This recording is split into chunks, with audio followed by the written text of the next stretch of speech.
Greetings, ladies and gentlemen. It's the Rock and Roll Spot coming at you with my review of Ant-Man and the Wasp.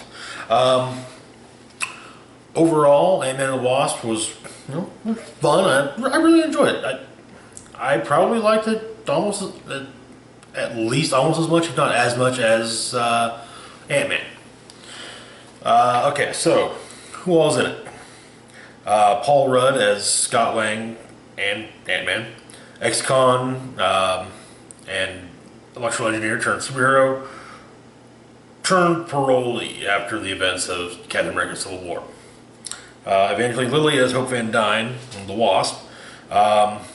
Scott's partner in superheroics, sort of.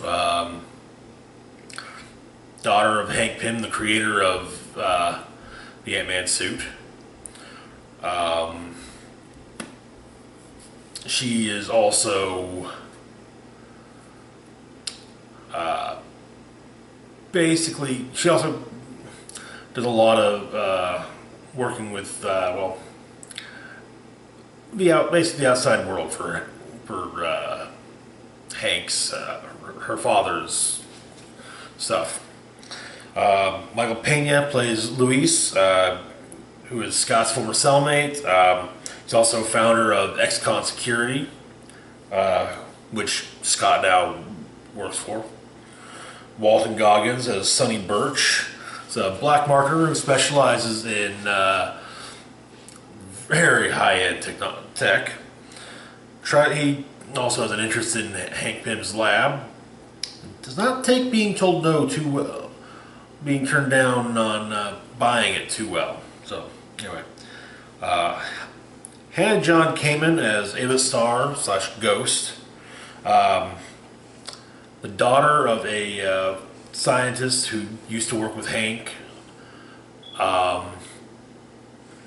She was the survivor of an accident, and which left her somewhat out of phase. But she can now pass through solid objects or turn herself invisible, one or the other. She's more of a villain of circumstance than villain.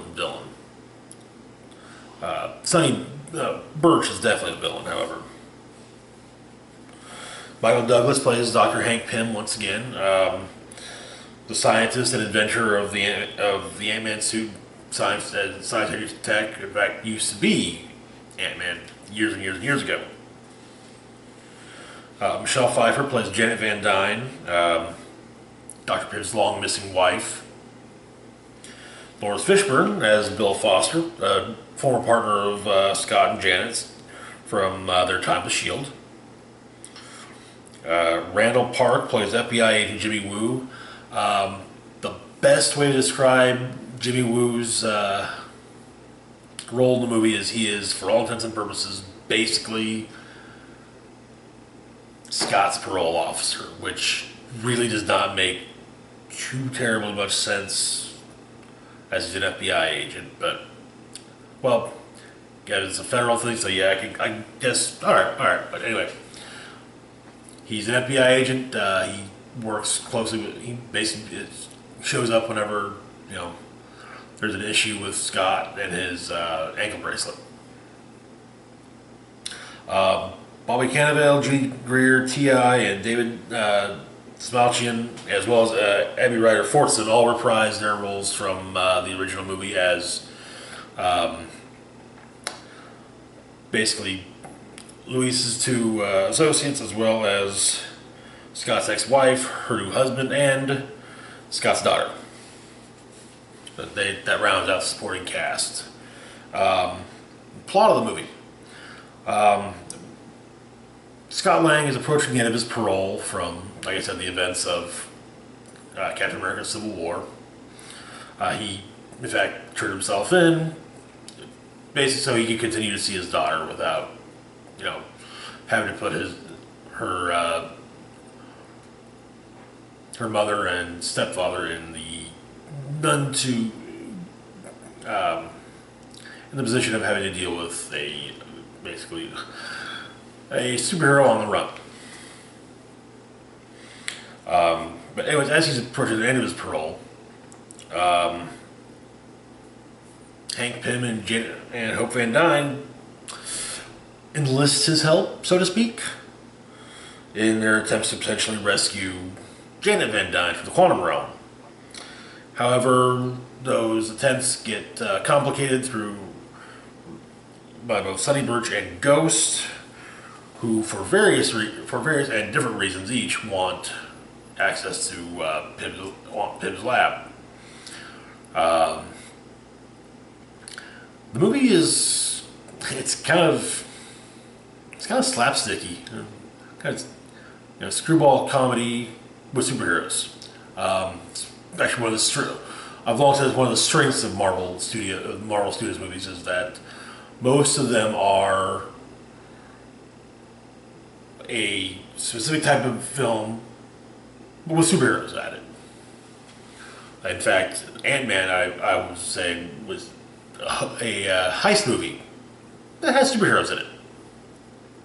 Anyways, moving on. The Good. The entire cast, they nail their roles great. There's nothing jarring about any performances. Everyone hits their mark. They're spot on. The action scenes are all very cool looking. Especially the ones utilizing the powers of Ant-Man and the Wasp. In particular, there's one that's in the trailers where Wasp is having knives thrown at her, and a villain is throwing knives at the Wasp, and she is avoiding them while miniaturized, and in fact, at one point even runs along the blade of one of them. It's really cool looking. There's also the car chase through San Francisco is so cool. It's basically they change, it's going from side, big, normal, small, it's all over the place that the humor, like I said, it's more of a screwball comedy with superheroes, but it doesn't oh god, it doesn't the humor's not distracting. The plots, it doesn't get in the way of the plot. When it's there, it works. Luis once again gets a good rambling story, and again, it works. We got some really interesting uses for the size changing technology. Again, from the trailers, there's the whole thing with Hank's lab being able to be shrunk. Also, Hank has a collection of cars, which he has, he can shrink and then put back up to regular size, and it's actually, he carries them around basically in a Hot Wheels case, and that's just so cool. It's like, oh yeah, got 15 cars. Just like in the first film, the quantum realm looks so good.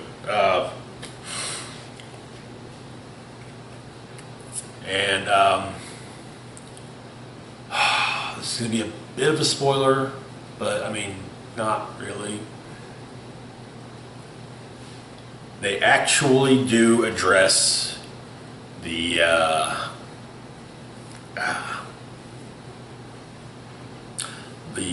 end of Infinity War. So, how they do so, well, you just watch the movie and find out. But it's addressed. and not entirely addressed the way I thought it would be, but still, at least it is addressed. The bad. First off, a bit of a little thing. I don't know. It seems like to be perfect, it felt this way in Infinity War as well. But in the moment when the climax of Infinity War is being addressed, it kind of, and I could be mistaken, but it seemed to me like time zones were being conveniently ignored. And finally, Paxton and Maggie, Scott's ex-wife and her new husband, they feel forced in. Like they were trying, like the writers were trying to find excuses for them to be there, to be there.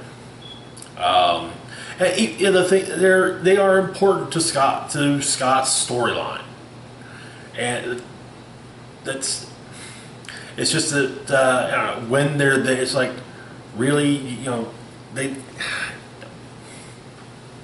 just don't. They feel crammed. They feel crammed in. That's all. But that's pretty much it for the bad.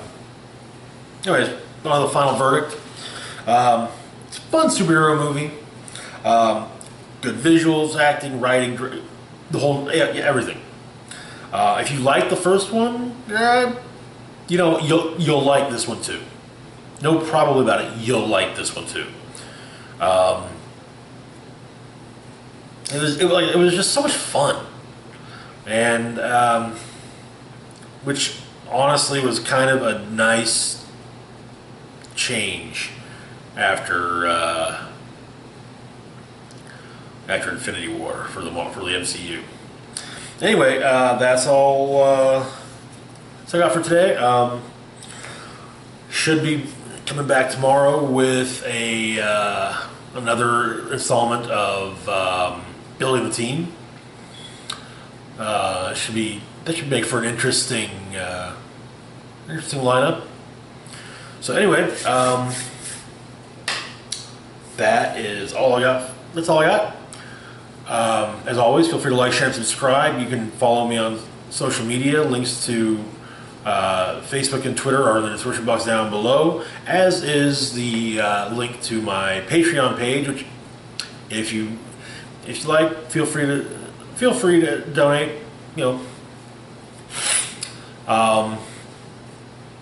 Anyway, it's Rock and Roll Spock signing off, saying, and live long and rock hard.